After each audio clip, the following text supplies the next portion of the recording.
Posin, membre de la direction confédérale, en charge de la question des saisonniers. Donc aujourd'hui, nous sommes dans le cadre d'une initiative de déploiement qui cette année prend un caractère particulier puisqu'elle est croisée en direction, bien sûr, des travailleurs saisonniers en termes de première cible. Et puis nous avons aussi croisé dans le cadre de notre campagne où nous demandons l'abrogation de la réforme de l'assurance chômage qui va avoir un impact très important sur la dégressivité du salaire journalier de référence pour les personnes qui sont en situation de privé d'emploi. Et en même temps, nous commençons notre déploiement dans le cadre de la campagne des très petites entreprises, qui est un enjeu important pour permettre de gagner des droits nouveaux en direction des salariés, des entreprises, des monuments salariés, et leur permettre aussi de connaître les revendications que porte la CGT en direction de ses salariés. Donc ce matin, nous étions sur Dives, d'autres équipes s'est déployées sur Cabourg, et nous continuerons cet après-midi notre déploiement en direction de ces travailleurs. Et puis en même temps, nous avons la rencontre des vacanciers pour leur expliquer que s'ils peuvent passer de non-congés payés, eh bien c'est parce qu'il y a des salariés qui sont au travail et qui leur permettent justement de pouvoir bénéficier des loisirs et de bonnes conditions d'hébergement et de restauration. Donc nous avons convoqué une conférence de presse. On a cette année la campagne des saisonniers, on l'a fait tous les ans dans le Calvados, mais cette année nous avons l'honneur d'avoir le secrétaire confédéral en présence. Donc déjà Philippe Martinez a quand même un agenda bien occupé dans la période, donc avec ce changement de gouvernement. On voit bien que on est en train de préparer en ce moment avec ce gouvernement le monde d'après, mais qui ressemble beaucoup à celui d'avant. Donc il y a eu de changer les choses pour que demain soit meilleur qu'aujourd'hui. Donc au-delà de ça, les saisonniers, on a fait un peu le tour de Dives et Cabourg ce matin. On change régulièrement. L'an dernier, nous étions en fleurs. C'est comme des salariés dits précaires, mais cette année, on peut se rendre compte quand même qu'il y a beaucoup moins de saisonniers qui ont été embauchés, notamment des jeunes. Ce sera quand même une grande préoccupation aussi de cette rentrée. Des jeunes qui tiennent souvent de leur boulot de saisonnier du juillet-août pour payer notamment leurs études. Et là, on se rend compte quand même, ne serait-ce que dans la restauration, il y a très peu de saisonniers embauchés.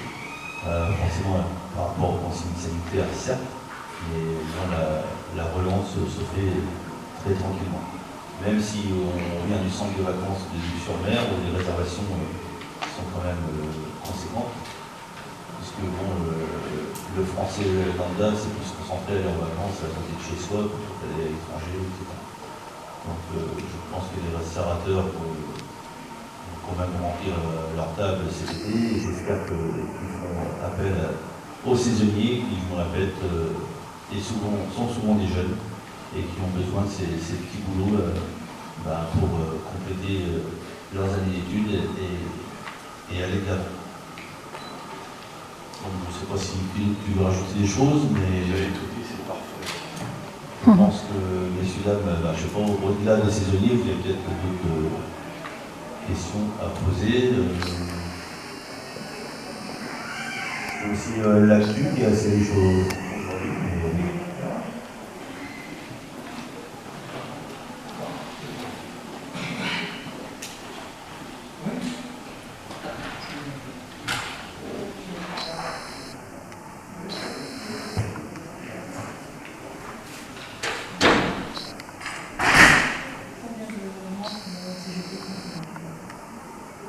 Donc dans le Calvados, nous sommes aux alentours de 5500 syndiqués, CGT. Nous avons 10 unions locales de proximité, donc qui dépendent de l'union départementale de CGT qui dépend. Donc des unions locales de proximité pour recevoir des salariés et faire répondre à leurs sollicitations, qu'elles soient sur le travail, rémunération, etc. L'ensemble du monde du travail, etc. On le rencontre beaucoup parce que appel à la directe, donc, les services de l'État, mais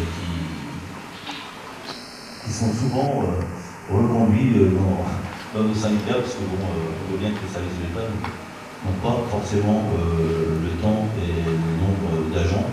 Donc on dit des services publics de proximité aussi, il faut développer aussi ces services publics. Parce que bon, on est quand même beaucoup sollicité par les salariés. Je ne sais pas si Pascal, toi, le secrétaire de l'Union locale de dit, mais régulièrement dans les permanences syndicales, on est quand même beaucoup sollicité.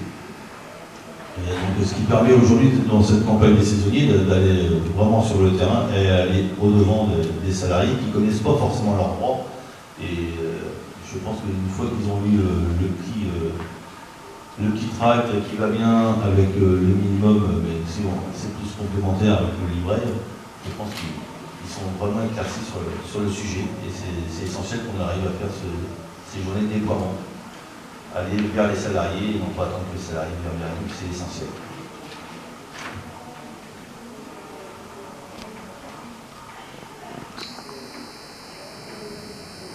Patrice, ça peut toujours rajouter, parce que bon, toi tu es responsable national, au niveau local, au niveau des saisonniers, c'est principalement dans les services de restauration, services événementiels, etc.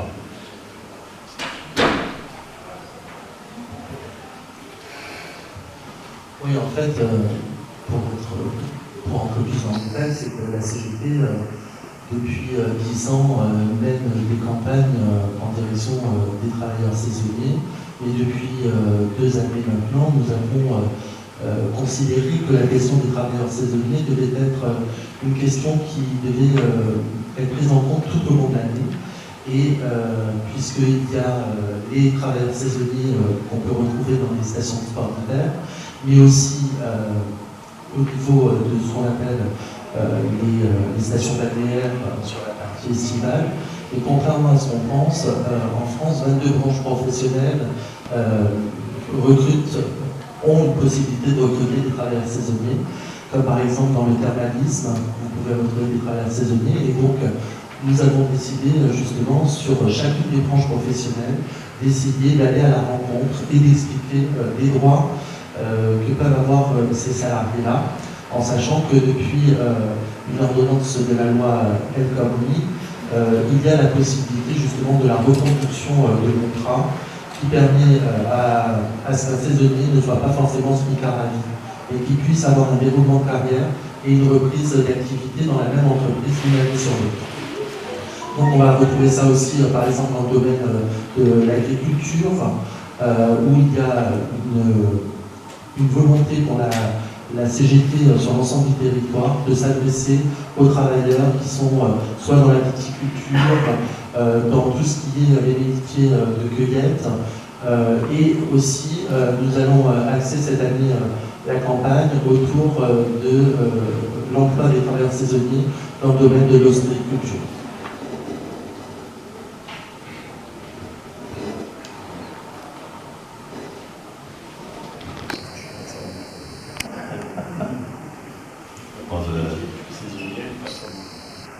Philippe, c'est vrai qu'il y a un intermittent du spectacle en ce moment. Ce matin, c'est à France 2. Donc, ces campagnes des saisonniers, on fait ça tous les ans dans le Calvados. Donc, aujourd'hui, c'est sur l'île Cabourg. La prochaine sera le 14 août sur le marché de Seul-sur-Mer et également dans la ville de Honfleur. On réitère cette initiative. Une en juillet et une en août. On fait ça tous les ans. Il n'y a pas de souci sur le sujet. Et comme ça nous prépare pour la rentrée qui va venir très vite. On est déjà le 10 juillet. Une rentrée, je pense, comme d'habitude, on va dire une entrée chaude comme d'habitude. Mais faisons en sorte aussi que dans les revendications de la période soient prises en compte par l'ensemble des salariés qui s'en emparent, que les salariés prennent leur affaire en main, et pour aller vers une mobilisation pour faire changer les choses qui, apparemment, pour l'instant, ne prend pas la tournure que l'on souhaite, et le monde d'après, à nous de le faire avec les salariés, pour qu'ils soient meilleurs demain, en termes de temps de travail, en termes de rémunération, avec des emplois où la précarité est généralisée, il faut mettre à bas. Donc le chantier est vaste, mais pas impossible. On fera en sorte d'aller de l'avant pour être plus fort demain.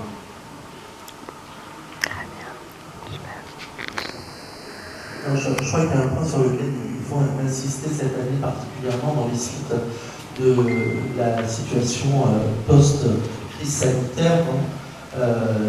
On sait qu'il y a une crise économique et sociale qui est en train d'arriver. Il faut savoir que les emplois de travailleurs saisonniers, un certain nombre d'employeurs qui avaient fait des promesses d'embauche avaient la possibilité de mettre en activité partielle à la date prévue de l'embauche initiale les travailleurs saisonniers. Et bon nombre d'entreprises ne l'ont pas fait. Ce qui occasionne aujourd'hui que beaucoup de travailleurs saisonniers vont se retrouver sans droit à l'indemnisation, à l'assurance chômage d'ici la fin de la saison, et que nous allons avoir des conséquences sociales très importantes, puisqu'on va avoir, même s'il y a déjà certaines études qui estiment qu'on devrait atteindre 900 000 demandeurs d'emploi supplémentaires d'ici la fin de l'année. On sait aussi que bon nombre vont se retrouver soit bénéficiaires des minima sociaux, du RSA, et si il se trouve qu'ils sont dans une situation de couple, eh bien, ils ne pourront même pas bénéficier des minima sociaux en fonction des ressources du ménage.